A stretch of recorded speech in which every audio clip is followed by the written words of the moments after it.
দর্শক, আগেই জানিয়েছিলাম বাংলাদেশ, পাকিস্তান, ভুটান, ইরান ও রাশিয়া সহ ৭৫টি দেশের নাগরিকদের জন্য অভিবাসী ভিসা প্রক্রিয়া স্থগিতের সিদ্ধান্ত নিয়েছে যুক্তরাষ্ট্র। এই বিষয়ে আরও জানাতে যুক্তরাষ্ট্র থেকে সরাসরি যুক্ত হচ্ছেন সহকর্মী আব্দুল আহাদ। আহাদ, অভিবাসী ভিসা স্থগিত হলে মূলত কারা বেশি সমস্যায় পড়বেন? বাংলাদেশি প্রবাসীরা কি বলছেন?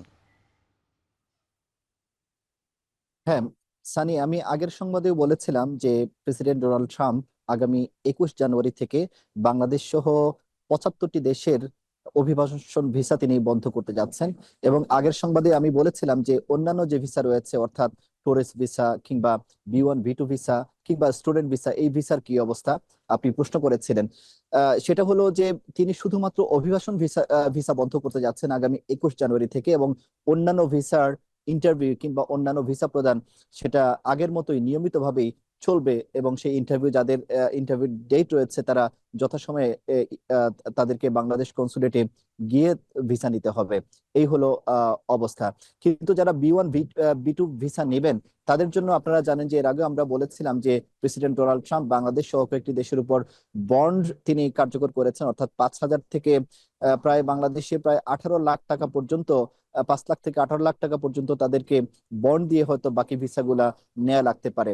তবে তিনি যে এই উদ্যোগটি তিনি নিয়েছেন অভিবাসন ভিসার উপর, তিনি সম্প্রতি তার সোশ্যাল থ্রুতে তিনি জানিয়েছিলেন বাংলাদেশিরা প্রায় 50% বেশি এখানে এসে সরকারি সুযোগ সুবিধা নিয়ে থাকেন, এবং যারা সরকারি সুযোগ সুবিধা নিচ্ছেন তাদের উপর মূলত তিনি এই আহ, এই এই যে নিষেধাজ্ঞা তিনি কার্যকর করছেন আগামী 21 তারিখ থেকে।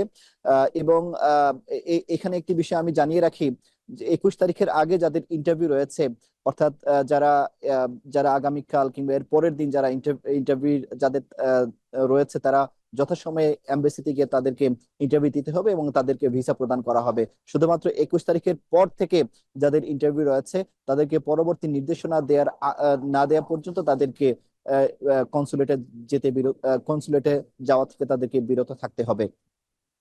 এবং আরেকটা বিষয় আপনাদেরকে জানিয়ে রাখি যে এই নির্দেশনার পরে অনেকের মধ্যে আতঙ্ক বিরাজ করছে।